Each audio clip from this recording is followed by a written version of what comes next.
Monseigneur, Monsieur le ministre d'État, Monsieur le sénateur,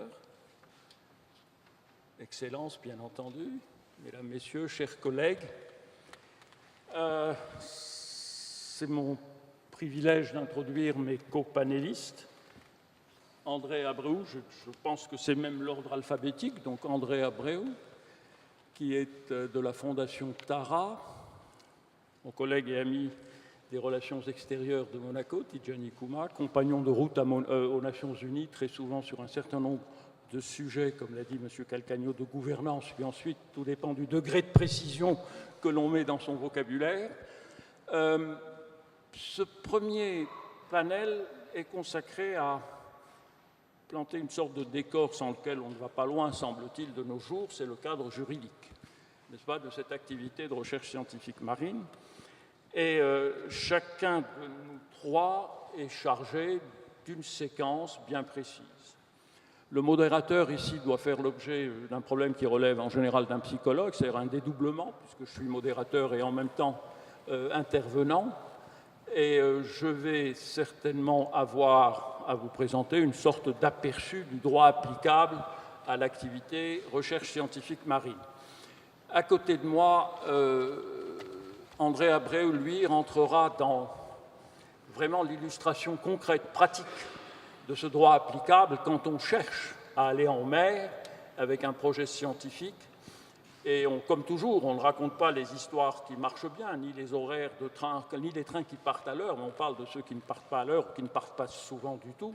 Et donc, il évoquera par moments les difficultés de son travail dans la mise en place des campagnes scientifiques de la Fondation Tara.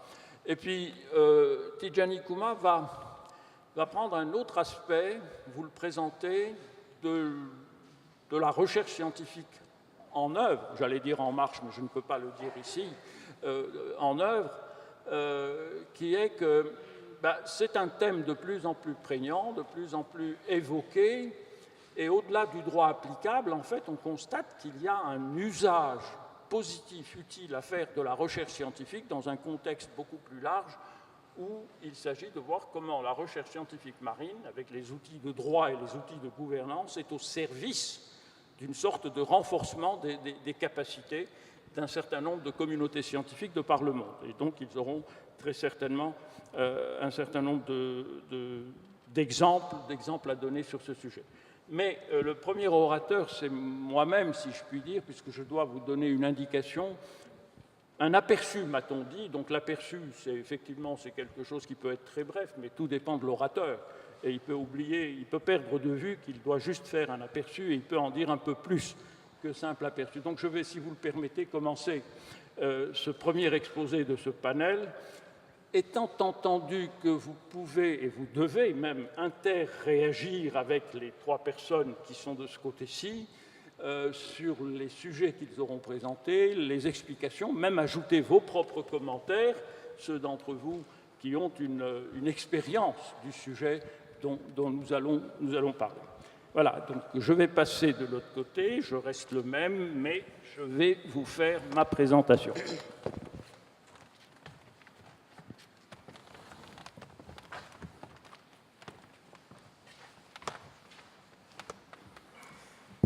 Voilà. Donc, sous l'intitulé général du cadre juridique de la recherche scientifique, un aperçu du droit applicable. Et je voudrais dire d'emblée que l'intitulé du sujet me pose un problème. L'intitulé du sujet me pose un problème parce que peut-on raisonnablement traiter du sujet de la recherche scientifique, d'un tel sujet, lorsqu'on sait que le droit ne définit pas cette activité. Donc ça, c'est le premier paradoxe, n'est-ce pas ? Ça, je demande d'ores et déjà une forme d'indulgence dont je vous demande qu'elle m'accompagne tout le long de mon exposé. Et cependant, cette absence de définition juridique n'est pas apparemment une difficulté puisque l'activité existe. La recherche scientifique marine existe. Et là, si vous deviez lire un document, c'est le chapitre 30 du premier rapport sur l'évaluation mondiale des océans, First Global Assessment, n'est-ce pas? Je vois les deux auteurs dans la salle, Patricio Bernal et Alan Simcock, on les compte parmi nos intervenants pendant ces 2 jours. Vous avez là un chapitre 30 où sur 18 pages, la recherche scientifique marine est décrite dans sa majesté, dans tous ses développements, dans la quantification et qualification des navires océanographiques qui servent à la recherche. Donc je vous invite éventuellement à aller chercher ce chapitre 30 et vous y apprendrez toutes les évolutions, les grandes étapes, les grands programmes de la recherche scientifique marine. C'est dire donc que l'activité existe, il n'y a pas cependant de définition juridique qui s'applique à cette activité. D'où ma perplexité, parce qu'il faut que je parle au moins 20 minutes, si je puis dire. Alors, je m'adresse ici principalement à mes collègues de la communauté scientifique, parce que les juristes, ils savent quel est le droit applicable, n'est-ce pas? Et beaucoup d'entre eux, dans la salle, pourraient être à ma place à faire cet exposé. Et je pense notamment à Mme de Marfy, je pense notamment à Alfred Soon, je pense notamment à Ashley Roach, à Michael Lodge. Il y a un certain nombre de personnes dans la salle qui ont écrit et pensé le droit applicable à la RSM, et qui donc, ce n'est pas à eux que je vais parler, je vais m'adresser principalement à mes collègues scientifiques.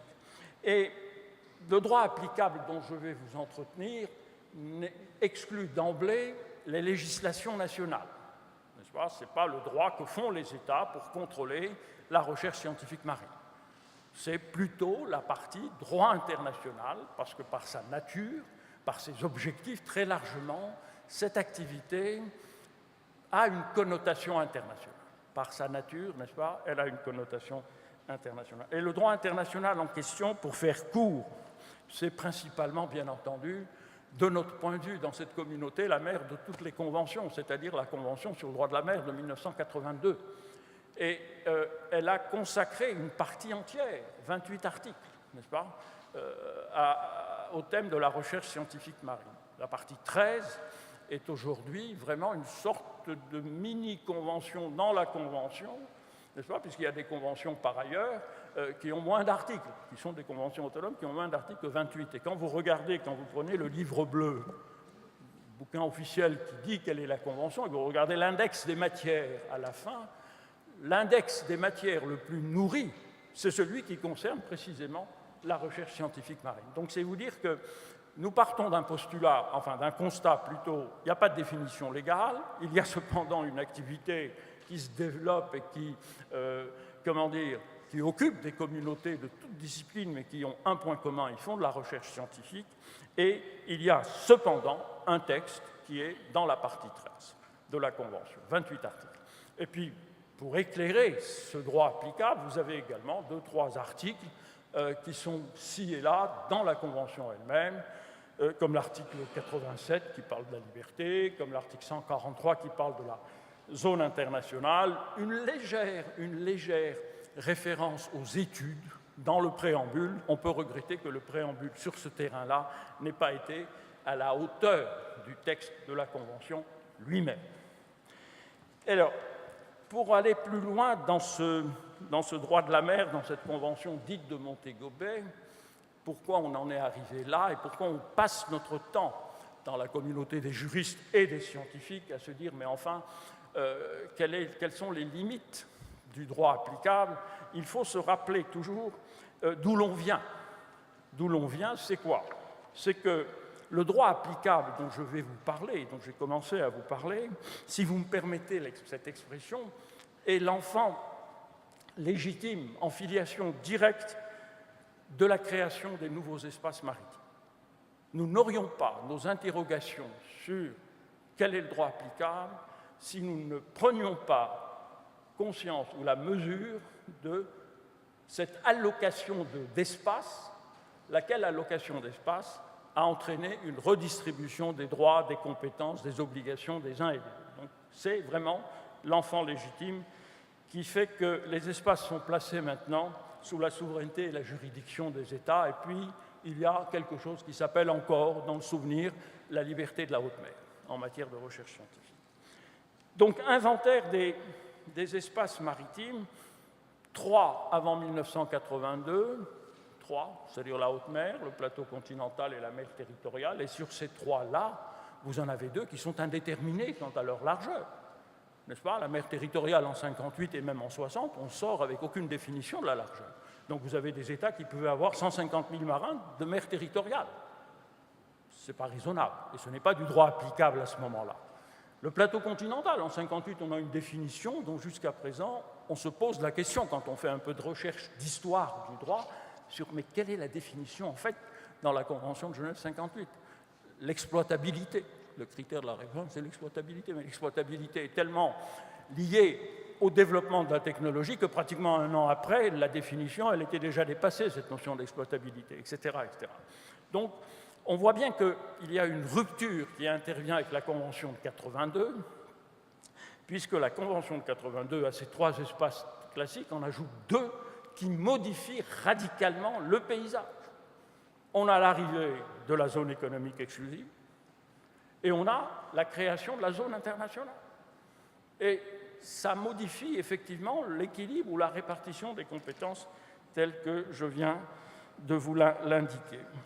Et dans la Convention de 58 également, la recherche scientifique et le droit applicable, on a commencé à comprendre que c'était vraiment lié à la définition de la recherche scientifique. J'avais commencé mon propos comme ça, et on constate que finalement ce problème n'était pas méconnu par ceux qui ont travaillé sur le sujet à l'époque, puisque vous avez dans la Convention de 58 de Genève, sur le plateau continental, vous avez une disposition qui dit, sur le plateau continental, la recherche est qualifiée par sa nature. Elle doit être fondamentale. Fondamentale. Ce mot a disparu du droit par la suite. En 82, vous ne trouvez aucune référence dans la Convention de Montego Bay sur la recherche fondamentale. Elle disparaît. Pourquoi disparaît-elle? C'est qu'entre 1958 et le début des années 80, pendant tout le temps de la négociation, il y a eu un débat très intense, et je parle sous le contrôle d'Annick de Marcy, sur doit-on réintroduire la notion de recherche fondamentale, doit-on la distinguer de la recherche dite appliquée, qu'est-ce qui fait qu'un jour on passe de l'une à l'autre, etc. Et la sagesse, si on veut bien dire que c'est de la sagesse, a voulu qu'on ne traite pas du sujet, on parle de la recherche scientifique marine, on décrit un certain nombre de conditions pour qu'elle soit conduite, mais on ne la définit pas. Et on ne la définit pas avec une certaine mauvaise conscience, mais ça c'est mon interprétation a posteriori, n'est-ce pas? Avec une certaine mauvaise conscience, à la fin de la conférence, les délégués, les négociateurs se disent « mais enfin, on a peut-être manqué quelque chose d'important dans notre feuille de route, nous n'avons pas défini ce à quoi notre partie 13 va s'appliquer ». Et ils ont pris la décision d'ajouter un article 251 dans la Convention. Il y a un article 251 qui est très intéressant, qui fait qu'on soulage sa conscience de négociateur. Et on vous dit quoi? On vous dit les États s'efforcent de promouvoir, par l'intermédiaire des organisations internationales compétentes, l'établissement de critères généraux et de principes directeurs, vous savez écrire, hein, établissement de critères généraux et de principes directeurs propres à aider les États à déterminer la nature et les implications des travaux de la recherche scientifique marine. La nature et les implications des travaux de recherche scientifique marine, en une formule, on a mélangé la recherche fondamentale, la recherche appliquée, nature, recherche fondamentale éventuellement, les implications, recherche appliquée éventuellement. En une formule, on dit aux États, vous vous débrouillez avec ça, n'est-ce pas? Nous n'allons pas retarder la conclusion de nos travaux de la 3e conférence. Vous avez maintenant la vie pour faire ce que vous voulez. C'est vrai. C'est vrai que rien n'a été fait. Rien n'a été fait. On fête les 30 ans, les 30 ans, les 40 ans, de tout ce qu'on veut. Tous les ans, on a une commémoration consacrée à quelque chose qui vient de la Convention de Montego Bay, mais on constate que nous n'avons pas une réponse à l'article 251 qui renvoyait, en quelque sorte, je parlais d'enfants légitimes, qui renvoyait le bébé, en quelque sorte, aux États et aux organisations internationales. Donc ce travail n'a pas été accompli et en quelque sorte vous retrouvez jusqu'en 2014, donc récemment, un élément de cette difficulté à le définir. Je veux dire par là, je vais vous donner un exemple très rapide, mais je ne rentrerai pas dans le détail parce qu'on pourrait vraiment en parler plus en détail, effectivement, c'est l'arrêt de la Cour internationale de justice et j'attire l'attention de mes collègues scientifiques, mes collègues juristes le savent certainement, sur la chasse à la baleine dans l'Antarctique. Un cas qui opposait l'Australie qui attaque le Japon devant la Cour internationale de justice, 31 mars 2014, pour ceux que ça intéresse. Dans le cours des débats, en entendant les experts et tout, vous avez effectivement la Cour qui est sur le point, enfin qui est saisie d'une demande de définition de la recherche scientifique, parce que toute la thèse du Japon, c'est de dire je chasse et je tue les baleines parce que c'est de la recherche scientifique. Et la Cour est invitée à éventuellement se prononcer sur cela, puisque la Convention de 1946 sur l'interdiction de la chasse à la baleine prévoit la recherche scientifique comme une des possibilités. Mais la Cour s'y refuse, alors que les arguments étaient développés par les experts australiens et par l'Australie. Que le Japon, même en défense, le Japon n'était pas très loin de dire oui, ce que dit l'expert australien, finalement, c'est du bon sens. La Cour refuse. Elle refuse de rentrer dans cette discussion. Quand dans son arrêt, elle parle de la recherche scientifique, elle met les guillemets. Elle met des guillemets. Donc c'est comme quoi c'est une notion qu'on prend de loin. Et elle dit « La Cour ne juge pas utile de proposer une définition générale de cette notion. » Pour ceux que ça intéresse, paragraphe 86 de l'arrêt de la Cour. Et chacun appréciera, bien entendu, la prudence, voire l'extrême prudence de la Cour dans ce domaine. Et vous savez qu'un arrêt de la Cour provoque ce qu'on appelle des opinions dissidentes de certains juges. Les opinions dissidentes, c'est vraiment la marque de la défiance la plus forte sur la solution retenue par la Cour. Et par exemple, si je prends le juge français, René Abraham, qui a émis une opposition dissidente. Mais sur ce point-là, il dit qu'il est d'accord avec la Cour. Sur ce point-là, de refuser de donner une définition, il est d'accord avec la Cour et il dit que nous n'avons pas besoin de donner une définition générale et abstraite de la recherche scientifique marine. Générale et abstraite. Très important, mes collègues du panel vont être sûrement pas abstraits ni généraux, ils vont vous parler de choses extrêmement complexes. Et ainsi de suite sur le droit applicable qui court après une définition de la recherche scientifique. Vous avez un exemple beaucoup plus récent, puisque c'est un amendement qui date de 2013 dans la Convention sur le protocole de Londres.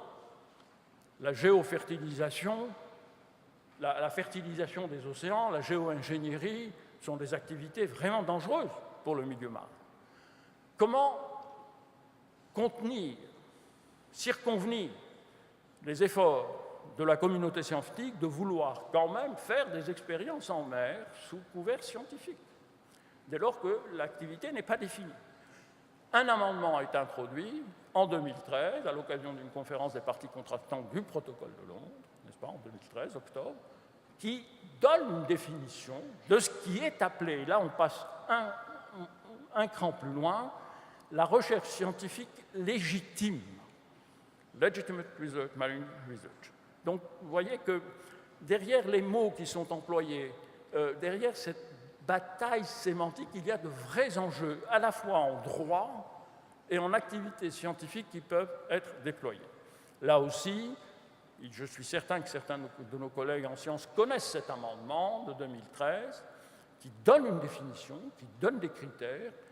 Je vous invite à les lire. Je ne vais pas prendre trop de temps pour vous les lire ici. Je pourrais les donner s'il y a une question qui est posée tout à l'heure dans la salle. Mais sachez qu'il y a un effort, effectivement, qui est fait dans la Convention de Londres et son protocole de 2013, l'amendement. Donc, ainsi va le monde. Donc, on a un régime juridique, on a du droit applicable, on a une activité qui n'est pas vraiment définie, mais qui quand même se développe à des moyens. L'innovation technologique y concourt au développement de ces moyens. Et donc, je vais maintenant vous dire en quelques mots le droit applicable en fonction de ce fil conducteur qui était le mien, c'est de dire en fonction de la répartition des espaces maritimes et de la répartition des compétences qui sont données aux uns et aux autres. Et donc, on peut commencer tout à fait par les espaces qui sont, comme on dit, sous juridiction nationale. Là, sous juridiction nationale, vous avez trois espaces. Vous avez l'espace... Alors, voilà. Je rassure tout de suite, mon PowerPoint, il n'y a qu'une page, c'est celle-là. Hein, je vous rassure tout de suite, voilà, je sais que certains de mes collègues qui vont intervenir plus tard dans la journée et demain, certains ont jusqu'à 50 slides. Non, moi vraiment je fais dans l'excès inverse, j'en mets une, mais voilà, c'est pour fixer juste les idées. Hein. Et encore, j'ai beaucoup hésité avant de la faire, et je me suis dit quand même, je ne peux pas ne pas donner, au moins fixer les idées, donner les articles miroirs, comme ça vous me suivrez peut-être plus facilement. 3 espaces, la mer territoriale, la ZE, le plateau continental sont les 3 espaces où il y a effectivement une juridiction, une souveraineté avec des compétences bien précises. Et on voit bien que ce qu'il faut retenir sur ce droit applicable, la clé, l'élément marquant de ce droit, c'est précisément la règle du consentement. Rien ne se fait dans les espaces sous juridiction ou sous contrôle étatique sans consentement de l'État côtier à cette activité. Et donc, on oublie qu'on a des difficultés à la définir, n'est-ce pas? Mais on sait qu'une chose est sûre, le droit applicable repose sur le consentement de l'État. Le consentement, on va en parler rapidement. Pour la mer territoriale, c'est le 245 du tableau. Le consentement est qualifié d'express. Il est express. Très bien. Donc ça veut dire que si vous n'avez pas de réponse de l'État, vous n'êtes pas autorisé à la faire. Il est express. Et il est intéressant, j'ai mis en face le 19.2J, où on définit un certain nombre de possibilités d'agir dans la mer territoriale. Et là, dans ce qu'on appelle le droit de passage inoffensif, quand vous êtes dans la mer territoriale et que vous faites une opération de levée hydrographique ou de recherche, tout de suite, ça modifie la nature de votre passage dans la mer territoriale parce que précisément, vous n'avez pas d'autorisation. Donc, il faut garder en mémoire qu'en mer territoriale, espace de souveraineté, quand je parle de la mer territoriale, a fortiori, les eaux intérieures sont concernées, les eaux archipélagiques comme celles de l'Indonésie sont concernées, mais par raccourci, je parle de mer territoriale et tout le monde comprend. Ça, c'est très important de le garder en tête pour la mer territoriale. Elle est, par contre, quand vous passez à la zone économique exclusive et au plateau continental, le 246, le mot express a disparu. Le mot express a disparu. On vous dit c'est le consentement de l'État. Donc vous vous dites, tiens, il y a une marge de manœuvre possible.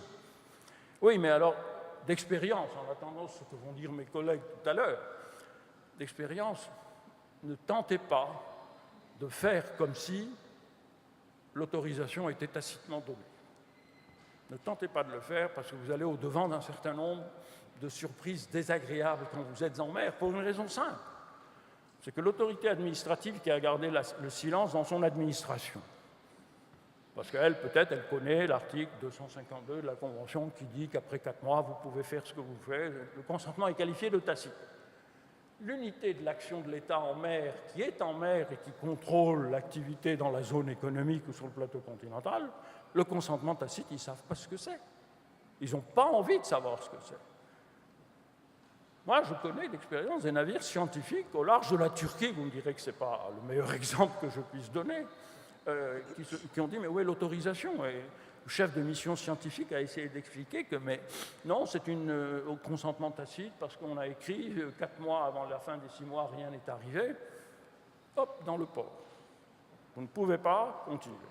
C'est arrivé en Égypte, où le chef de mission scientifique, même chose, a essayé d'expliquer à la marine égyptienne qu'il arrêtait cette règle du consentement tacite. Lui, on l'a fait descendre, on a dit le bateau peut repartir, mais vous restez là.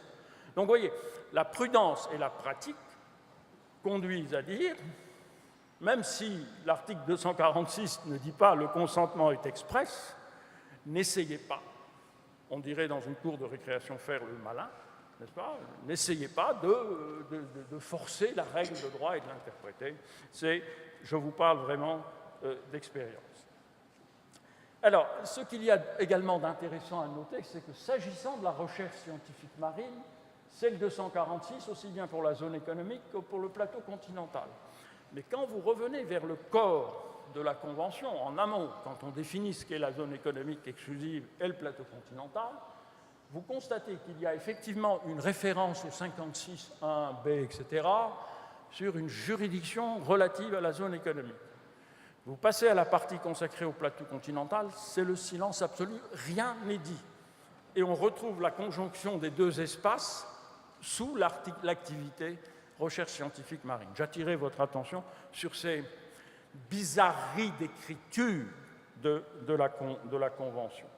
Et donc, je ne veux pas rentrer dans le détail de tout cela, mais je voulais attirer votre attention, et notamment, encore une fois, l'attention de mes collègues chercheurs sur, parfois, la façon dont il faut lire un texte de droit quand on souhaite en tirer de toute la substantifique saveur ou moelle. Également, quand vous comparez le 245 et le 246, vous avez une différence, là aussi, de rédaction. Dans la mer territoriale, espace de souveraineté, l'État côtier a un droit qualifié d'exclusif. Ce mot exclusif disparaît quand il s'agit de la zone économique et du plateau continental, mais surtout de la zone économique, parce que la zone économique est une notion, on oublie très souvent, que c'est une notion qui n'a pas perdu de son origine de haute mer quelque part. C'est un espace où la navigation est encore possible, etc., etc. Et donc il y a des activités qui peuvent prendre place, il suffit de se rappeler l'article 58 sur les autres activités, etc., etc. Donc ceci pour vous donner, quand vous lisez les articles et que vous voyez ces différences de rédaction, vous vous dites oui, effectivement, c'est le résultat de négociations qui ont duré longtemps et qui sont l'indication de la pesée des équilibres entre États-chercheurs, États-côtiers, entre États et communautés internationales, etc. Donc, à tout moment, vous avez toujours cette explication générale, mais qui concerne toute la Convention. On a recherché l'équilibre entre droits et obligations, entre compétences et devoirs, etc. La notion d'équilibre est le maître mot de toute la Convention, et vous retrouvez cela à propos de la recherche scientifique. Un mot également pour revenir sur l'article 246 dont je viens de dire qu'il est légèrement en retrait du droit exclusif et de l'autorisation expresse. C'est que le 246, en fait, quand vous le lisez dans son entier, vous constatez qu'il est animé, là aussi on voit bien les débats qui ont agité les négociateurs, il est animé par un souci en fait. C'est essayer de contenir, comme il y avait une théorie du containment, n'est-ce pas, après la Deuxième Guerre mondiale, vous avez là le souci de contenir autant que possible le pouvoir discrétionnaire de l'État côtier. Contenir autant que possible le pouvoir discrétionnaire de l'État côtier. Et vous avez là beaucoup d'éléments dans le 246 qui sont des éléments, comme on dirait aujourd'hui, de bonne gouvernance de la recherche scientifique, même dans les espaces sous juridiction. On vous dit qu'il faut veiller à ce que les réponses soient données dans des délais raisonnables. On vous dit que l'autorisation doit être donnée dans des circonstances normales. Et la définition que l'on donne des circonstances normales, c'est que même en l'absence de relations diplomatiques, les circonstances doivent être jugées normales s'agissant de la recherche scientifique. Autrement dit, un navire israélien qui irait au large des côtes du Liban, où il n'y a pas, effectivement, malgré la proximité de relations diplomatiques, au contraire, c'est l'état de guerre après l'armistice de Rhodes qui maintient, devrait bénéficier de la théorie des circonstances normales qui sont évoquées ici. Et par exemple, également, l'Allemagne, au moment de son adhésion à la Convention en 1994, là aussi, elle a jusqu'au bout voulu exprimer son soutien à cette notion de liberté de la recherche, même dans les zones sous juridiction. L'Allemagne fait une déclaration en 1994, rappelant l'importance du 246, paragraphe 4, disant qu'il faut vraiment que les États, même s'ils ont un pouvoir maintenant de contrôle et d'autorisation, c'est son statement qui est déposé avec sa lettre d'adhésion à la Convention, il faut considérer avec une interprétation très large la notion de circonstances normales et favoriser la recherche. Donc le 246.3 a le soutien de l'Allemagne. Et donc, on voit bien, comme je dis, moi, ce qui me paraissait important, l'occasion de la préparation de cette communication m'a amené à relire le texte et je me suis rendu compte que pour une fois que je levais le nez de la pratique au quotidien des autorisations, en fait, le 246, comme je l'ai dit, a le souci de limiter les contraintes, n'est-ce pas, et de desserrer le pouvoir discrétionnaire de l'État. Et il y a beaucoup de dispositions dans ce sens. Et vous trouvez quoi vous trouvez quoi? Il y a un article. Je ne lisais jamais les premiers articles de cette partie 13 parce que c'est les principes généraux. Je dis, pour ma pratique au quotidien, j'en ai pas besoin. Mais j'ai relu l'article 244. Mon Dieu, je me suis dit, mais ça, il faut que je le lise. Effectivement, l'article 244, de mon point de vue, c'est l'expression d'un vœu, peut-être. Mais surtout, il doit être plus que cela aujourd'hui, puisque nous parlons les uns les autres et que nous essayons de faire avancer la connaissance. Ben, l'article 244 est absolument extraordinaire, je dirais de potentialité pour peu que l'on veuille l'utiliser. Pour peu que l'on veuille l'utiliser. C'est de quoi? C'est de dire aux États et aux organisations internationales, mesdames, messieurs, s'il vous plaît, unissez vos efforts et surtout, unissez les efforts des chercheurs. Ils sont désignés. Ils sont dans le texte. Je crois que c'est le seul endroit de tout ce gros bouquin-là où le mot chercheur comme individu apparaît. On vous parle des contractants, on vous parle des entités, on vous parle de plein de choses. Le mot chercheur n'existe pas. Là, il apparaît. Donc on leur dit, unissez les efforts des chercheurs qui étudient la nature des phénomènes et processus dont le milieu marin est le lieu et leur interaction. Alors ensuite, ma deuxième sidération, c'est de dire, mais qui a pu me dire que la définition de la recherche scientifique n'était pas donnée? Elle est là. Nature des phénomènes, processus dont le milieu marin est le lieu. On parle des chercheurs qui font ça et leur interaction. Voilà.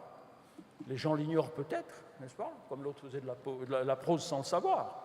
Mais on a ici effectivement l'exemple de, il y a quelque part, en cherchant bien, une définition de la recherche scientifique marine et surtout un appel direct à prendre en compte ce qu'on dit, ou ce qu'on appellerait aujourd'hui la société civile. Le mot est là. Alors quand on dit que la Convention de Montego Bay, elle est dépassée, elle a oublié plein de choses, elle est incomplète, etc., je dis non. Un seul exemple suffit à démontrer le contraire, le 244 et cet exemple-là, unir les efforts des chercheurs. D'accord? Donc, dorénavant, sortant de cette salle, quand on vous dit Montego Bay est incomplet, vous dites non, c'est pas vrai. C'est pas vrai. 244 mentionne les chercheurs. Voilà, c'est une définition de la RSEB. Quelles sont les conditions de l'autorisation rapidement, cette fois-ci, vraiment rapidement, parce que c'est du micromanagement dans ce cas-là, c'est fournir des renseignements, mais ça c'est classique, dès que vous faites quelque chose en mer, vous devez fournir, même si vous voulez faire une course nautique, il faut dire où vous la faites, n'est-ce pas, et pourquoi vous la faites, et avec qui vous la faites, et donc, etc., etc. C'est intéressant, donc 248, c'est l'obligation de fournir des renseignements. Le 249, dans cette partie 13, l'article 249 me paraît être essentiel. J'attire votre attention là-dessus parce que c'est l'article avec tous ces paragraphes et ces alinéas qui parle de quelque chose qui est au cœur de la relation État côtier et État chercheur, c'est-à-dire le statut des échantillons, des données, des publications et ce qu'il faut en faire. Je sais que dans la suite de notre conférence, nous aurons des exposés sur les données, donc je voulais juste mentionner que ce point-là est l'élément central aussi parmi les conditions à remplir. Très rapidement, pour les espaces qui ne sont pas de juridiction nationale et que sont deux espaces, la haute mer et la zone internationale. Alors, la haute mer, elle existait déjà dans la Convention de 58, parce que vraiment, s'il y a un espace qui est un donné, entre guillemets, naturel du droit de la mer, je sais, je suis en train de sortir des rails au point de vue du chronomètre, donc je vais abréger, je suis désolé, mais la haute mer est cet espace-là. Et ce qu'on constate entre les conventions de 58 et celle de 82, en fait, c'est la réduction de son assiette territoriale. Et aujourd'hui, la haute mer, qu'est-ce que c'est? C'est une définition par défaut. Il y a de la haute mer là où il n'y avait plus de ZEE, et vous n'avez plus de mer territoriale. Mais en disant cela, vous notez tout de suite qu'on ne mentionne pas dans la définition de la haute mer le plateau continental. Et on ne définit pas la zone internationale. Donc vraiment, c'est la colonne d'eau. C'est la colonne d'eau, réduction de son assiette territoriale. Et une fois que l'on sait cela, on doit se rappeler que appliquer cette assiette territoriale réduite, appliquée à la recherche scientifique, la partie 13 vous dit, ouais, ben, vous pouvez faire de la recherche en haute mer, la haute mer étant définie non pas comme étant la haute mer, mais la colonne d'eau. Vous faites de la recherche scientifique dans la colonne d'eau, c'est cette expression-là qui est utilisée. Donc ça veut dire que vous n'allez pas toucher le fond, parce que là, c'est un autre régime qui doit s'appliquer. J'espère qu'on me voit tourner mes feuilles, Monsieur Sacotte, Monsieur le Président, assez rapidement, donc j'essaye de revenir à un temps plus maîtrisé, je dirais, et non pas user de mon pouvoir discrétionnaire de modérateur intervenant. Non, en tant que modérateur, je me suis donné 5 minutes de plus, si vous voulez, hein, j'en suis désolé. Ok, voilà pour la haute mer. Qu'est-ce qui caractérise la haute mer? Mais ça, je vais le dire également très rapidement, c'est que la liberté de la recherche, d'abord, elle est citée explicitement. En 1958, elle n'était pas citée. Quand vous ouvrez la Convention de 1958 sur la haute mer, vous avez 4 libertés, les câbles, la navigation, la pêche, je ne me rappelle plus laquelle, survol. En 1982, ça change. On introduit dans la définition, dans la liste des libertés, la liberté de la recherche. On l'introduit, ce qui n'était pas le cas en 1958. Et le bonheur, pour un scientifique qui est un chef de mission scientifique en haute mer, le bonheur qu'il éprouve, c'est qu'il n'a pas d'autorisation à demander, il n'a pas de conditions particulières à remplir, il n'a pas de données et échantillons à échanger avec qui que ce soit. Donc c'est la liberté parfois jusqu'à l'état côtier, l'état chercheur de nationalité.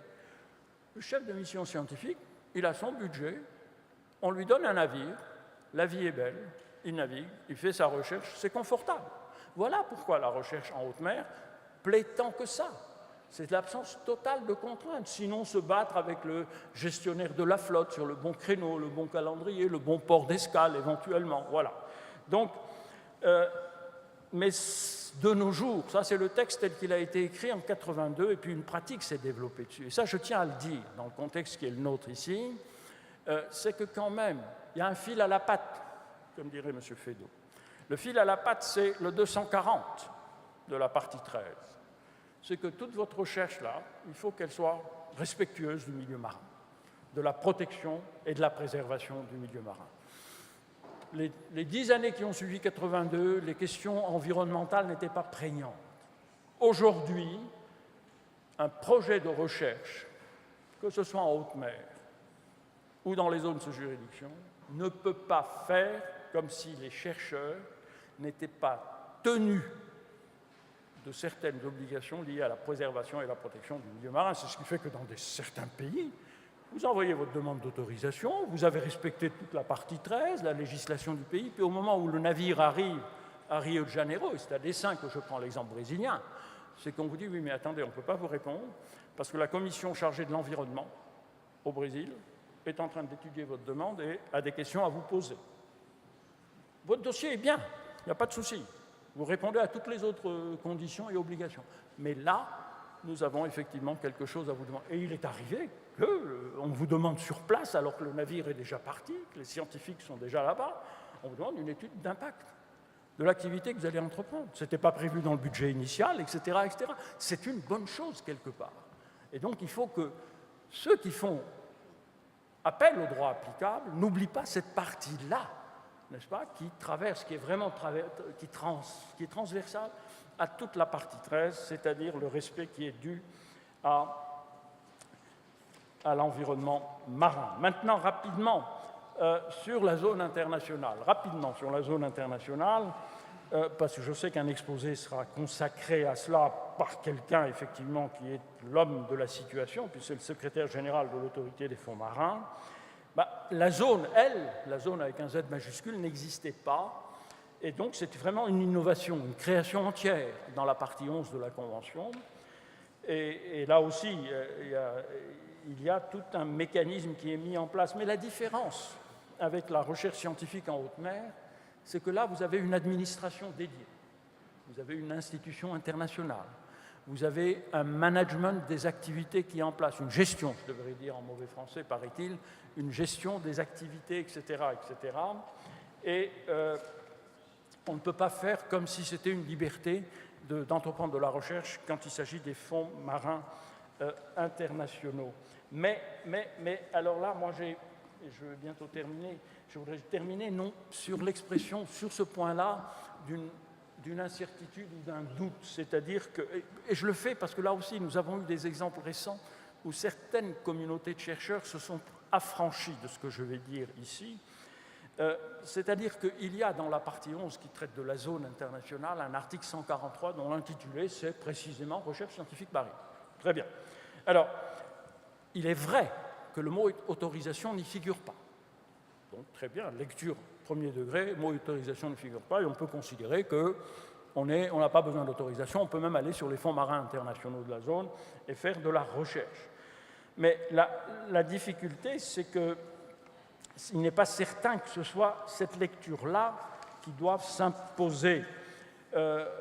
Pour une raison simple, c'est que quand vous lisez tout l'article 143, qui fait 2 paragraphes, le premier dit « L'autorité peut faire des recherches ». Ah, donc on considère qu'elle a un intérêt direct. Et que pour faire ça, elle peut passer des contrats avec ceux qui vont faire de la recherche. Quand vous passez un contrat, c'est que vous avez votre mot à dire, même si l'activité, c'est de la recherche. Donc, ça ne peut pas considérer ça comme étant forcément libre. Encore une fois, ce qui est libre, c'est mon interprétation de ce texte. Le deuxième élément, c'est de dire, les États, quand ils veulent faire de la recherche dans la zone internationale, le font par l'intermédiaire de l'autorité. Alors, si les mots ont un sens, quand on fait quelque chose par l'intermédiaire d'une entité légitime installée quelque part, vous ne venez pas dire « je peux le faire sans cette autorité et en toute liberté ». Ce sont des questions qui se posent, je les livre pour ce qu'elles valent, nous aurons certainement des réponses de la part du secrétaire général de l'autorité un peu plus tard, mais mon opinion à moi personnellement, c'est de dire qu'effectivement, il y a matière à discussion et à débat. Pourquoi je le dis? C'est parce qu'il y a eu des campagnes scientifiques l'année dernière, 2 très belles campagnes, je n'ai pas besoin de citer les communautés de chercheurs ni des États qui étaient impliqués, qui sont allés là où il y a déjà des activités contrôlées par l'autorité, et qui ont dit « Ah, mais nous y allons parce que c'est libre, c'est la haute mer ». Donc cette confusion entre la colonne d'eau et les fonds marins avait encore la vie dure. Et il n'y a pas de réponse en droit tout de suite, mais il y a certainement en droit un certain nombre de questions qui sont légitimes. Désolé d'avoir pris tout ce temps. Je vous remercie de votre attention. Merci beaucoup.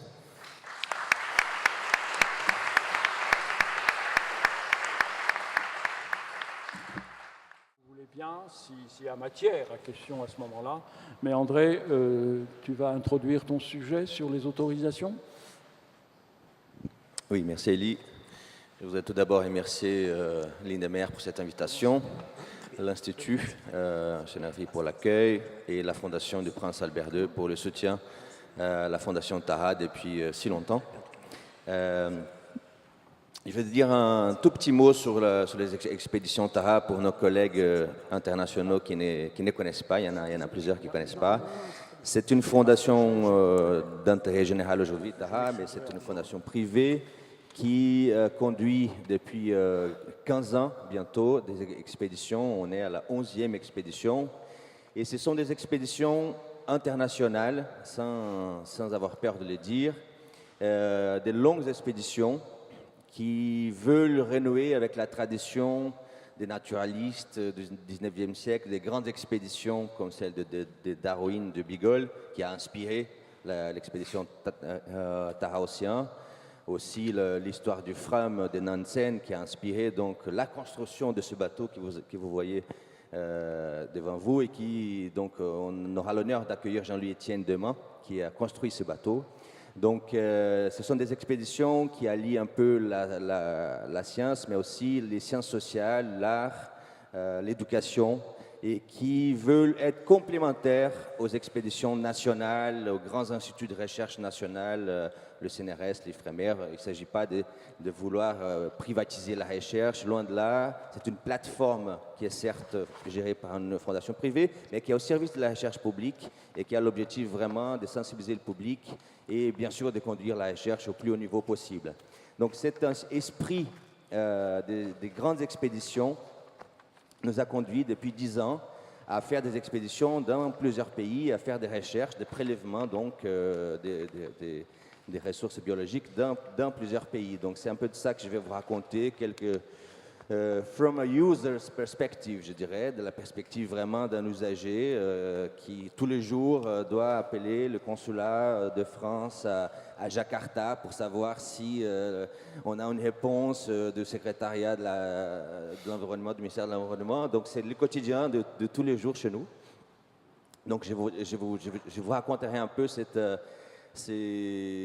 travail quotidien hein, qui est long. Certains ici connaissent bien combien c'est compliqué dans certains pays. Et explorer après, en quelques mots, comment nous, en tant que Fondation pour l'appui à la recherche, comment nous pouvions rêver d'un statut stable, international, on va dire simplifié. Aujourd'hui, on a tout pour faire un système déclaratif. Élie peut parler mieux que moi. Mais tout d'abord, je vais vous raconter un peu quelques histoires, quelques actes, quelques échanges très concrets que nous avons parcourus les longs des dernières années. Je commence par une histoire. On était à l'ONU dans le processus BBNJ. Les workshops scientifiques de 2013, on avait été invités pour présenter les travaux de Tara Océan sur le plancton. Grand travail sur le plancton à l'échelle planétaire qu'on a pris 3 ans. On a visité 35 pays.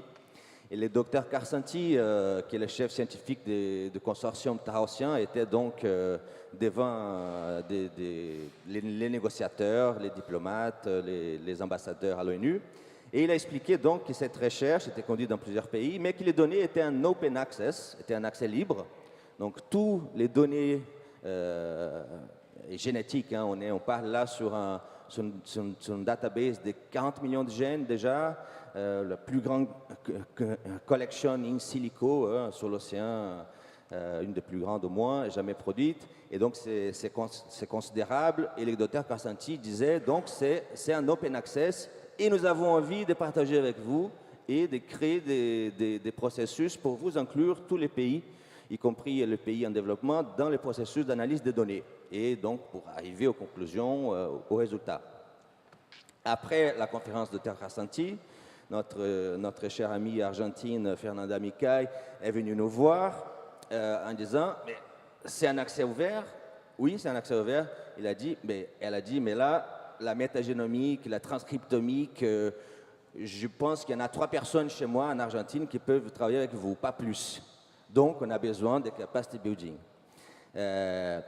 Tout ça pour dire que nous, ce qui nous a toujours permis d'avoir les autorisations, c'est l'aspect international des consortiums qui sont montés pour chaque expédition. C'est-à-dire que quand on est parti pour la dérive arctique, en 2006, donc le bateau Tara a été pris dans la glace comme les Fram du Nansen il y a 100 ans, a été pris dans la glace en 2006, il a dérivé dans la glace en passant juste à côté du pôle Nord en hiver, il a été relayé 107 jours plus tard. On a bâti un consortium avec des Russes, des Américains. C'était un projet européen, hein, sous l'égide du programme Damoclès de l'Union européenne à l'époque. C'était l'année polaire internationale en 2006, 2007, je me souviens pas. Patricio, je crois que vous étiez à la COI encore à ce moment-là. Et donc, on a inclus Canada, États-Unis, Russie, Union européenne, Norvège, Suède, avec leurs universités, leurs labos respectifs. Et on a réussi à avoir l'autorisation de tous ces pays. Donc, c'est en impliquant les pays aujourd'hui, notamment des pays difficiles comme la Russie, comme le Japon, comme le Brésil, comme l'Indonésie, qu'on a toujours réussi à obtenir les autorisations. Mais sinon, c'est un travail qui est long. Hein, je vous rappelle un peu les règles, un peu, dont nous devons poser la demande de prélèvement 6 mois avant. Mais souvent, cette demande arrive en bon port 1 mois avant l'arrivée du bateau, hein, tu disais, Élie, et souvent on est déjà en train d'approcher les eaux territoriales quand les autorités décident de s'occuper du dossier enfant, et on finit à chaque fois, même si on fait les procédures à temps, hein, et on est bien sûr en pavillon français, donc le ministère des Affaires étrangères gère la demande, hein, il y a un bureau, mais encore, Aujourd'hui, les ministères des Affaires étrangères, Serge, l'ambassadeur Segura, peut me contredire si j'ai dit des bêtises, mais je pense que l'unité chez vous qui gère cette demande n'est pas aussi, on va dire, équipée et munie en ressources qu'on le souhaiterait. Donc souvent, on ne peut pas s'en occuper de tout le monde. Hein. Donc les dossiers restent entre les administrations et souvent loin des yeux des scientifiques. Et c'était le cas, par exemple, en Équateur, en 2010. Donc, on a fait la demande à Quito du prélèvement pour Tara-Océan. Donc, il y a Galapagos. Vous imaginez l'importance pour la biodiversité, pour le plancton, d'aller échantillonner Galapagos. On n'a pas réussi à avoir l'autorisation à temps. Et comme bien dit Elie, nous, on n'essaye pas. Hein. Si on n'a pas l'autorisation, on ne tente pas de faire ça sans les papiers conformes. Jamais. C'est à chaque fois, quand on nous refuse, on n'y va pas. On change l'expédition, tout simplement, on n'y va pas. Et donc, l'Équateur, on n'est pas allé. On n'est pas allé. Ceux qui connaissent la région savent que le gouvernement du président Correa, la relation avec les ONG internationales n'est pas très simple. Il y a une composante nationaliste, il y a toutes ces histoires des biopirateries en Amazonie, etc., qui font que les pays sud-américains sont très alertes quand on parle de bioprospection. Hein, et moi, je suis brésilien, donc je me permets aussi avoir aussi mon sentiment des citoyens brésiliens. Il faut le comprendre, les pays du Sud aussi. Il faut les comprendre. Il faut les inclure et il faut chercher cette balance qui est le titre d'une des interventions de demain entre la liberté de la recherche et la responsabilité et la solidarité internationale envers les pays en développement. Donc l'Équateur nous a refusé et récemment, après la publication des résultats qui ont fait objet d'une édition spéciale de la revue Science en 2015, donc on a fait la couverture de Science, on a fait la une du New York Times, donc voilà, le projet est devenu respecté dans le monde de la recherche et les chercheurs équatoriens nous écrivent pourquoi on n'est pas associé on veut bien participer, on sait que le Chili, que le Brésil commencent à participer à votre consortium, comment on fait pour entrer? On a dit, on n'a pas eu l'autorisation, on n'a rien fait chez vous. Comment ça se fait? Donc les grands experts plancton aujourd'hui à Quito, ils sont désolés parce que leur pays, et puis ils n'étaient pas au courant. Donc souvent, il y a un manque aussi de channeling, d'information entre la communauté scientifique concernée et les autorités qui des fois sont très bureaucratisées et très loin du milieu de la recherche et qui ne disposent pas de tous les éléments pour vraiment comprendre l'importance du projet pour eux. Donc c'est vraiment une question d'information des fois et des personnes dans les bureaux qui refusent. On a un exemple aussi, je dois partir à Jakarta dans 2 semaines parce que l'Indonésie, vous connaissez un peu les tensions avec la pêche illégale en Indonésie. Hein, ils ne vont pas de la main morte aujourd'hui, hein, les Indonésiens, avec les bateaux qui font de la pêche illégale. Donc nous, on a très peur. Hein, mais comment, dans une expédition Tara Pacifique qui va étudier pendant 2 ans et demi les récifs coralliens dans le Pacifique, c'est une expédition, un projet scientifique unique qui va faire de l'échantillonnage, qui va faire de la génomique des coraux. Ça sera une grande ressource de la génomique, de la métagénomique des coraux disponible à tous les chercheurs. Comment on va faire cette expédition sans aller échantillonner en Indonésie, qui est le 3e pays en surface des récifs coralliens dans le monde, et avec des cas très intéressants entre le Pacifique Sud et le Pacifique plus au nord, qui vont nous permettre de comprendre beaucoup de choses sur le blanchissement de corail. Parce qu'en Australie, le taux de blanchissement est très, très élevé, mais dans certains coins du Pacifique, on trouve du corail en bonne santé. Et donc cette expédition va essayer de prendre le pouls de tous les coraux et de nous donner des indications de pourquoi ça blanchit, pourquoi ça ne blanchit pas. Donc c'est un peu... Denis Allemand est ici dans la salle, il pourrait vous parler, ce n'est pas mon sujet, donc je m'arrête là, Denis. Mais pour vous dire que l'Indonésie ne veut pas nous donner. Donc je dois y aller, pourquoi? Parce que l'ambassade de France me dit, écoutez, on a tout fait, il faut que vous veniez. Il faut que vous veniez, que vous les expliquiez, veniez avec toutes vos publications, expliquer que c'est un open data, que vous pouvez payer des postdoctorants indonésiens. Hein. On a un soutien de l'AFD, du Front français pour l'environnement mondial, pour financer des postdoctorants des pays du Sud, ce qu'on fait déjà avec l'Argentine, le Chili, le Brésil, et bientôt le Togo, mais pas encore l'Indonésie. Donc, c'est des processus longs et laborieux qui demandent des relances, et souvent les scientifiques, hein, ils ne voient pas tout ça, hein, parce que nous, on s'occupe de tout, la Fondation Taha, c'est bien pour ça qu'on existe, hein, pour s'occuper des choses, pour laisser les scientifiques faire leur métier comme ils le souhaitent. Nous, on met le bateau, on met la plateforme là où ils veulent, à l'heure qu'ils veulent. On s'occupe de la partie communication, de la partie éducation, mais aussi de toute cette partie juridique et de financement.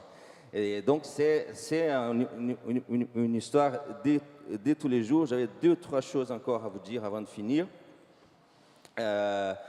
Bon, une histoire qui illustre un peu aussi les difficultés. On vient de quitter le Japon. Hein. Taha a passé 2 mois. On a fait 8 escales au Japon. Et à la fin, c'était un succès public et scientifique. Et on a fait la demande il y a à peu près 1 an. Donc, il y a une grande ambassade de France à Tokyo. Nous connaissons très bien le premier secrétaire, donc la demande est passée assez vite, un appui très fort du MAE. Hein. Je profite de la présence de M. Segura ici, l'ambassadeur, pour remercier le ministère des Affaires étrangères de France du soutien qu'il apporte à la Fondation Taha dans tous ces périples. Mais l'autorisation n'était pas venue. Pourquoi? Parce qu'il y avait de la plongée, il y avait du drilling, du portest, du corail. Et à un moment donné, le premier secrétaire nous dit, écoutez, il n'y a que des plongeurs japonais, normalement, sont autorisés. Donc, il va falloir naturaliser vos plongeurs. Ça sera plus simple. Ça sera plus simple de les naturaliser japonais que d'obtenir le permis de recherche pour les plongeurs. Bon, voilà, on en est là. On en est là. C'est plus simple de faire un mariage blanc que d'obtenir un permis d'échantillonnage. Et tout ça, bon. C'est vraiment notre quotidien hein, à la Fondation. Pour un projet, là, on va visiter 30 pays différents.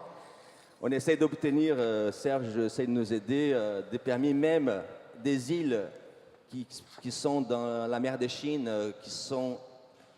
qui portent des différends entre le Vietnam et la Chine. On va y aller, hein.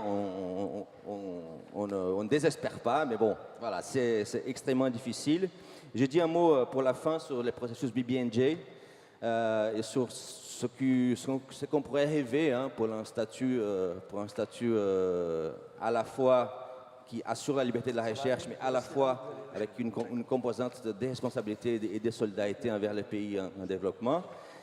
Nous soutenons la proposition portée par la France, qui était déjà exprimée dans les positions du COMAR pour la 3e PrepCom, c'est-à-dire un système déclaratif basé sur l'information sur le projet et basé aussi, j'ajoute un peu l'expérience de Taha, vraiment sur l'inclusion des pays en développement, au moins des grands blocs des pays en développement ou des leaders régionaux des pays dans les projets. C'est comme ça qu'on va y arriver, c'est en travaillant avec les universités du Sud, avec l'Université de Buenos Aires, de São Paulo, de Jakarta, de Tokyo, de Kaliningrad, c'est comme ça qu'on y arrive.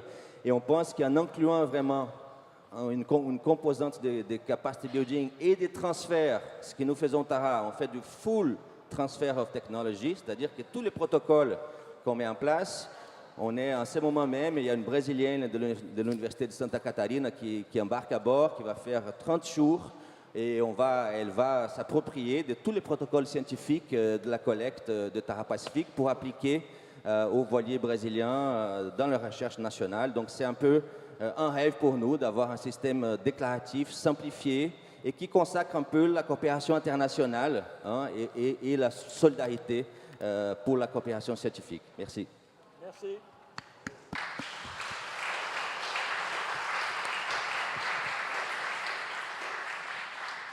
Merci. Merci André.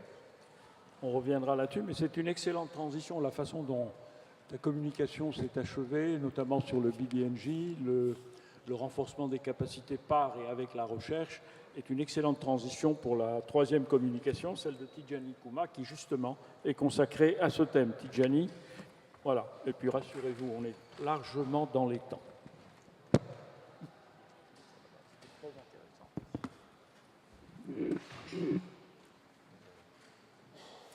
Excellence.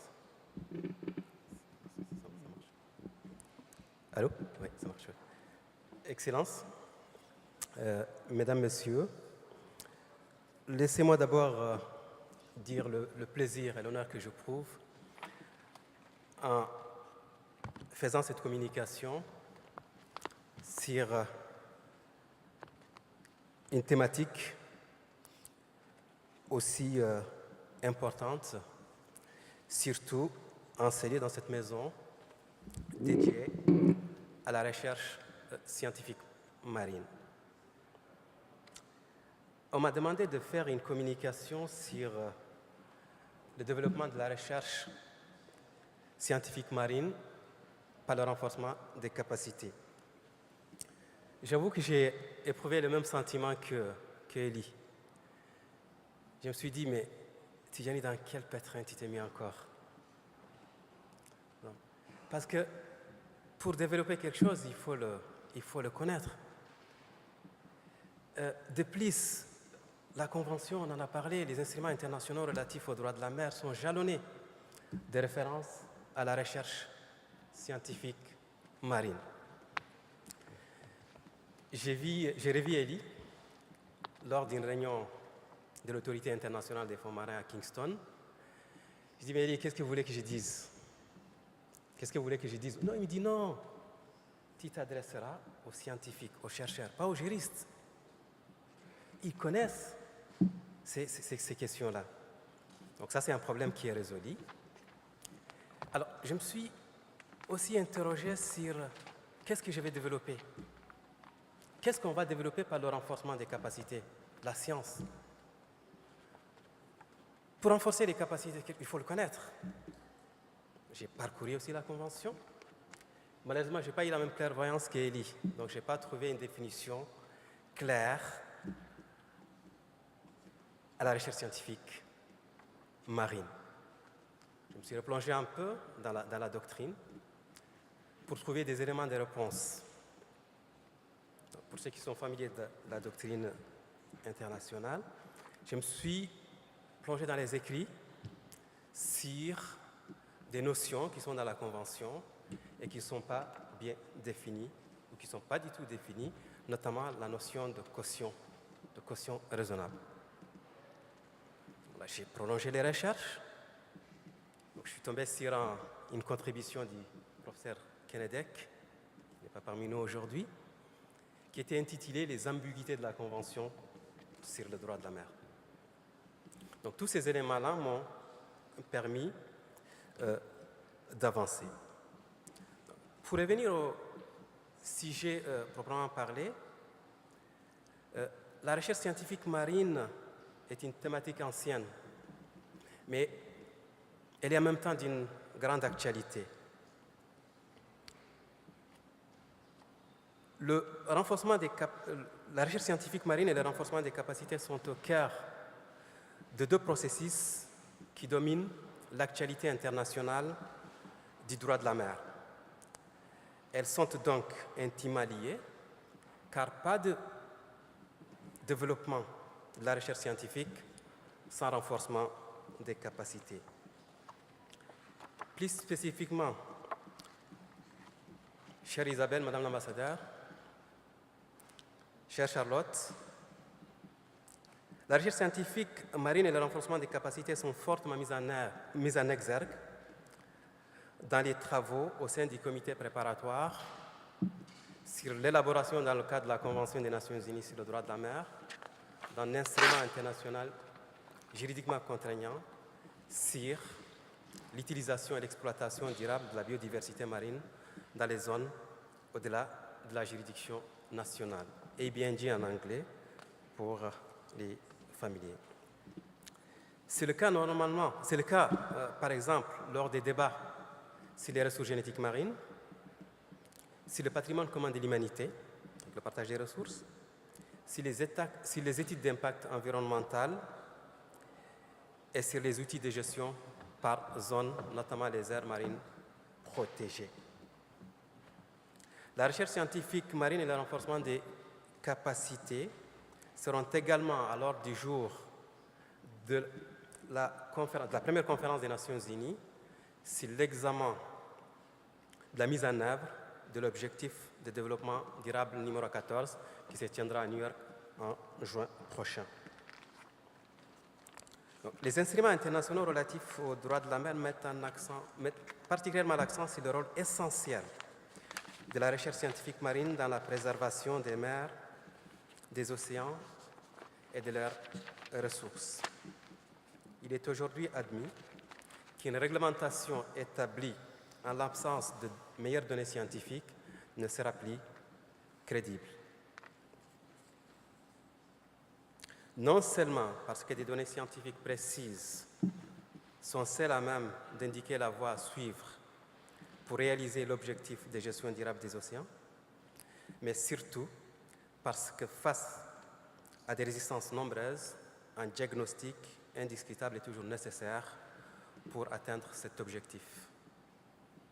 La recherche scientifique ayant pour quête l'amélioration de la connaissance, elle s'enrichit par la coopération, c'est-à-dire le renforcement des capacités.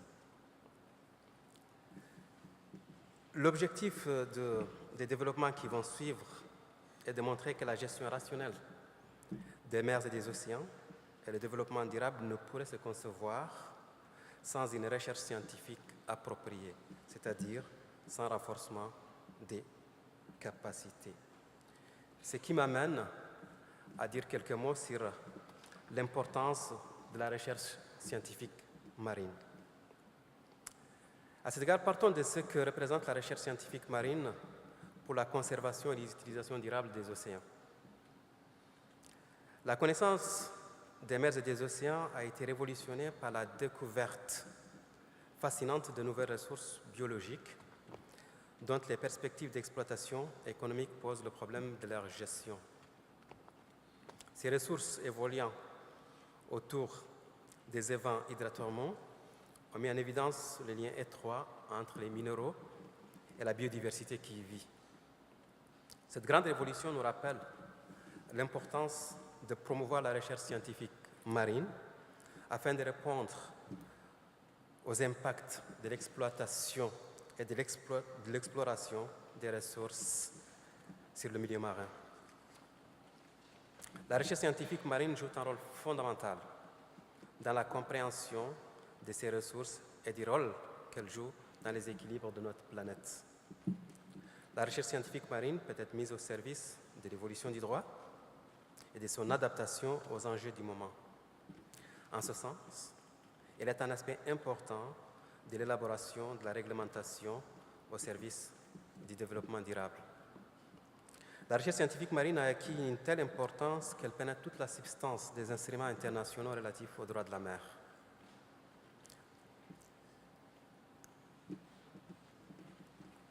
On trouve donc des références où l'importance de la recherche scientifique marine exprimée dans beaucoup d'instruments internationaux, principalement dans la Convention des Nations Unies sur le droit de la mer. Cette convention contient de nombreuses références à la recherche scientifique marine. Donc c'est vrai, on a compté dans le texte même de la convention 28 articles, soit toute la partie 13 de la convention qui est dédiée à la recherche scientifique marine.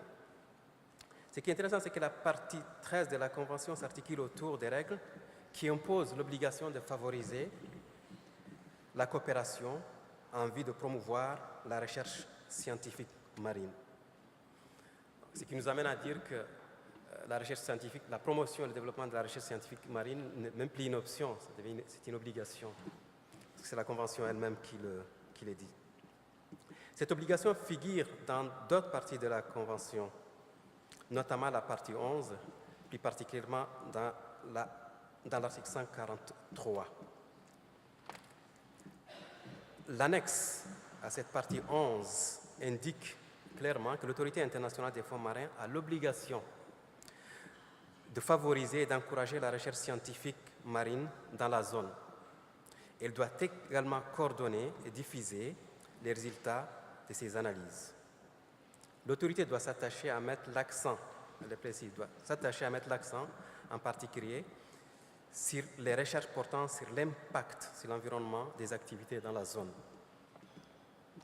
Les priorités de l'action de l'autorité dans le domaine de la recherche scientifique marine montrent à quel point la recherche scientifique marine est indispensable pour l'évaluation des effets nocifs qui pourraient résulter des activités menées dans la zone. J'ai trouvé aussi, en parcourant aussi la jurisprudence internationale, quelques références à l'importance de la recherche scientifique marine. Cette importance est mise en exergue dans les décisions du Tribunal international du droit de la mer.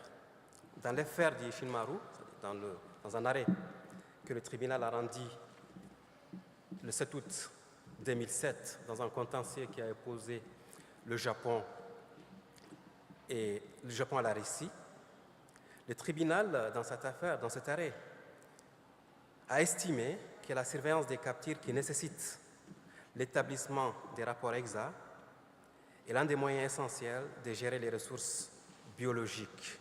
Donc, pour plus de précision, il s'agit du paragraphe 99 de cet arrêt, 17 août 2007, Japon contre Fédération de Russie.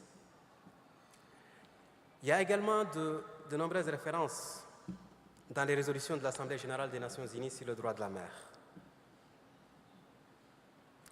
Plus particulièrement, l'Assemblée générale met l'accent sur le rôle essentiel de la recherche scientifique marine dans la gestion durable des océans et de leurs ressources. Pour ce faire, il est donc primordial de s'appuyer sur les avancées scientifiques et technologiques pour acquérir la meilleure connaissance possible du milieu marin afin de garantir la protection et la préservation de toutes ces ressources. La recherche scientifique marine suppose de très importants investissements humains et financiers. Cet impératif est rappelé avec acuité dans beaucoup d'instruments internationaux. Laissez-moi vous dire quelques mots sur le renforcement des capacités. Le renforcement des capacités est le meilleur moyen pour le développement de la recherche scientifique marine. La Convention sur le droit de la mer le rappelle, et on le voit à travers la partie 11 aussi, relative à la zone. La partie 11 indique que l'Autorité internationale des fonds marins, dans le cadre des activités de recherche, donne la priorité à la promotion de la coordination de la recherche marine et à la diffusion de ses résultats et des analyses conformément à l'article 143 de la Convention. C'est pourquoi plusieurs des ateliers scientifiques et techniques que l'autorité organise ont, cher Michael, pour objectif d'identifier les lacunes dans la compréhension des grands fonds marins et d'encourager la communauté scientifique à les combler par la recherche, comme l'origine du projet Kaplan. L'objectif de ces ateliers est d'aider aussi la Commission juridique et technique chez RELI dans la réflexion sur les recommandations environnementales pour les contractants exploitant les sulfures et les encroûtements cobaltifères. De même, l'élaboration des règlements relatifs à la prospection et l'exploitation des sulfures polymétalliques et des encroûtements dans la zone s'appuie sur les recommandations des ateliers scientifiques de l'autorité.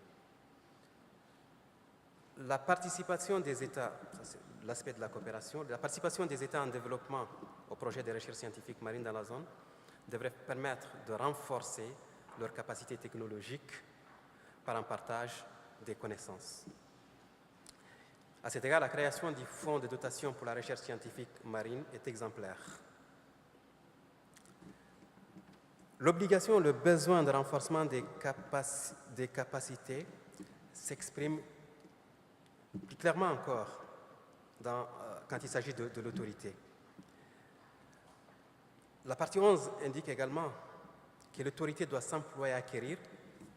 Le renforcement des capacités s'impose même à l'autorité elle-même, à l'institution internationale, pas qu'aux États. Je cite, « L'autorité doit s'employer à acquérir les connaissances scientifiques et suivre le développement des technologies marines en rapport avec les activités menées dans la zone, et en particulier les technologies relatives à la préservation du milieu marin. Des références à la recherche scientifique marine se trouvent également dans le programme de développement durable à l'horizon 2030, plus particulièrement dans l'objectif 14, intitulé « Conserver et exploiter de manière durable les océans, les mers et les ressources marines aux fins du développement durable ». Le point 7a de cet objectif 14 appelle à approfondir les connaissances scientifiques. On accélère. Non, je vais plus vite. Ouais. Donc, approfondir les connaissances scientifiques, renforcer les capacités de recherche et transformer les techniques marines conformément aux critères et principes directeurs de la Commission océanographique intergouvernementale concernant le transfert des techniques marines. L'objectif étant d'améliorer la santé des océans et de renforcer la contribution de la biodiversité marine au développement de certains pays, en particulier les États insulaires en développement et les pays les moins avancés. Pour dire un mot sur ce que fait la Commission océanographique internationale et qui est évoqué dans cet objectif 14, partant du constat que le manque de compétences appropriées dans le domaine de la gestion et de la recherche marine augmente fortement les risques de dommages irréversibles sur le milieu marin, sur ses ressources et la perte de sources de revenus pour les générations futures, il faudra rappeler que l'objectif ou le but du programme de développement pour l'après 2030 est aussi de préserver les ressources pour les générations futures. Donc, plus concrètement, le programme de la Commission océanographique intergouvernementale vise à renforcer les structures scientifiques. Ça, c'est très intéressant parce que quand on regarde dans les autres programmes de renforcement des capacités, elles visent pas des États, mais là, ce qu'introduit le programme de la Commission océanographique intergouvernementale, c'est qu'elle renforce les capacités institutionnelles aussi et individuelles. Une attention particulière est portée à l'Afrique et aux petites îles en développement du Pacifique.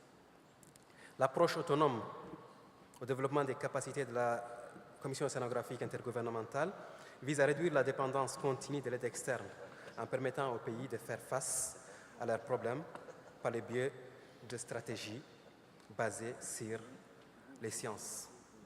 Avant de finir, laissez-moi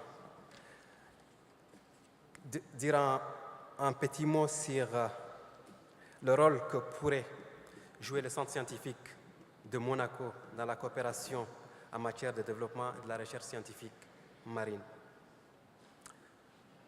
Comme vous le savez, le Centre scientifique de Monaco rassemble dans un seul lieu des spécialistes monégasques ou étrangers, reconnus dans des disciplines aussi diverses que la biologie des coraux, les manchots et même des pathologies humaines. Les chercheurs du Centre scientifique de Monaco ont acquis une expérience encore unique au monde de culture et de multiplication des coraux en milieu contrôlé et développé ces 30 dernières années une recherche originale fondamentale chez Reli, mais également appliquée à la gestion de l'environnement marin. Et les ateliers qu'elle organise avec les laboratoires de l'environnement marin de l'AIA basés à Monaco en sont une bonne illustration. Je voudrais aussi dire que la mission de l'INDEMER, qui consiste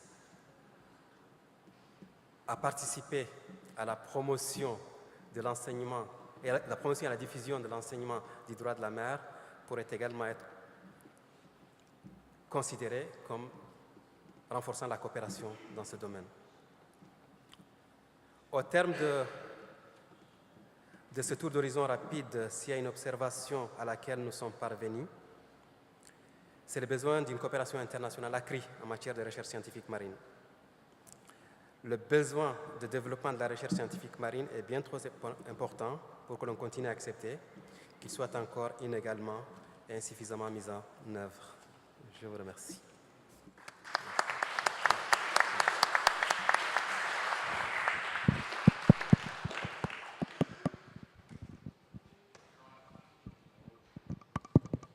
Oui, merci Tidjane Kouma pour effectivement ce troisième volet sur la recherche scientifique, mais dans sa relation avec le renforcement des capacités, les différentes expériences et les différents exemples qui ont été cités. Donc si, en 2 mots, avant qu'on donne la parole à la salle, si besoin était, et qu'il y aurait des questions, juste pour résumer, je dirais que André Abreu a dit, en fait, dans la pratique des autorisations, et notamment dans la difficulté des autorisations, quel était le droit actuel ou la pratique actuelle du droit, et Tidjane Kouma a essayé de nous dire où étaient les possibilités de développement d'un droit souhaitable éventuellement, où la recherche va à la rencontre du renforcement des capacités. Le cadre juridique, là, n'est pas encore vraiment fixé. Donc, vous voyez, on a les deux hypothèses qui sont devant nous. Je n'en dis pas plus. La parole est à la salle pour quelques questions, à moins que